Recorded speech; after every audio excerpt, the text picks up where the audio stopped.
काय असते विरोधकांचं कधी सातत्याने पायाखालची वाळू घसरली की वाक्य असते की पैशाचं वाटप झालं. भारतीय जनता पक्ष आणि काँग्रेस जयसिंगपूरला एकत्र आलेलं आहे. हे देशातलं पहिलं उदाहरण घेतलं. मतदारामध्ये प्रचंड उत्साह आहे. जी पूर्वीची जी शक्तीपीठाची दिशा होती ती आता लाईन बदललेली आहे. अनेक वर्ष आम्ही एकमेकांची लढत होतो. यावेळेला राष्ट्रवादी काँग्रेस पक्ष आणि संभाजी घाटगेंची शाहू आघाडी एकत्र आलेली आहे आणि विशेषतः या परंपरागतच लढत या गावामध्ये होत होती आणि आता ती युती झाल्यामुळं मतदारामध्ये प्रचंड उत्साह आहे आणि वाटतं एक चांगली निवडणूक होईल आणि फार मोठ्या मताधिक्यानं सगळं पॅनल आमची लिहिली. टक्केवारी वाढणारच आहे. दरवेळेला आपली जी टक्केवारी आहे विधानसभेची, लोकसभेची आणि नगरपालिकेची ही राज्यामध्ये एक नंबरची असते. आता आम्ही जिल्ह्यामध्ये 13 एकूण नगरपालिका नगरपंचायत निवडणुका चालू आहे. त्यामध्ये राष्ट्रवादी काँग्रेस पक्षानं सोबळावर कागल, मुरगुड आणि गडिंग्लज या ठिकाणी नगराध्यक्ष उमेदवारांनी उभे केलेले आहेत. कागलला आपण आघाडी केलेली आहे.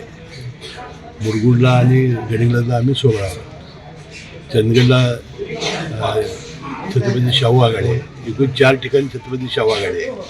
त्यामध्ये शिरोळ, जयसिंगपूर आणि कुरुंदवाड आणि चंदगड आणि त्यानंतर हातकणंगले आणि हुपरीमध्ये आम्ही स्वतःच्या बळावर पॅनल उभं केलेलं आहे. त्याशिवाय पन्हाळा, मलकापूर इथे काही उमेदवार उभे आहेत. मला विश्वास आहे सर्वात जास्त नगराध्यक्ष आणि सगळ्यात जास्त जागा या राष्ट्रवादीच्या या कोल्हापूर जिल्ह्यातून निवडून येतील. म्हणजे आम्ही जिथं आता उभे केलेले आहेत ते सगळे नगराध्यक्ष राष्ट्रवादी निवडून येतील. भारतीय जनता पक्ष आणि काँग्रेस जयसिंगपूरला एकत्र आलेलं आहे. हे देशातलं पहिलं उदाहरण घेतलेलं आहे आणि स्थानिक पातळीवर कुठं असे एकत्र येत आहेत लोक. या निवडणुकीमध्ये ज्यावेळेला व्हायचं ते भाषणे होत असतात परंतु शेवटी सर्व ही निवडणूक झाली की समन्वय साधून एकत्र निश्चितपणे येणार. जी पूर्वीची जी शक्तीपीठाची दिशा होती, लाईन होती, त्यामध्ये माझ्या मतदारसंघातून जात होती. त्यानंतर तशी ती राधानगरी, भद्रगड यामधून जात होती, करवीरमधून जात होती. ती आता लाईन बदललेली आहे. आता ती छत्तीसगडमधून अजून आम्ही काही ती नवीन जी आता आहे ती बघितलेली नाही.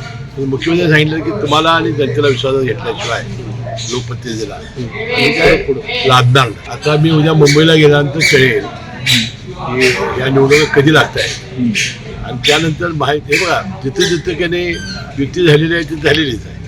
ज्या ज्या ठिकाणी होऊ शकली नाही तिथं आपापल्या सोबळावर आहे. काय असे विरोधकांचं काही सातत्याने पायाखालची वाळू घसरली की वाक्य असते की पैशाचं वाटप झालं, दहशत झाली, प्रबोधन दाखवली, ही ठरलेली वाक्य बोलावी लागतात.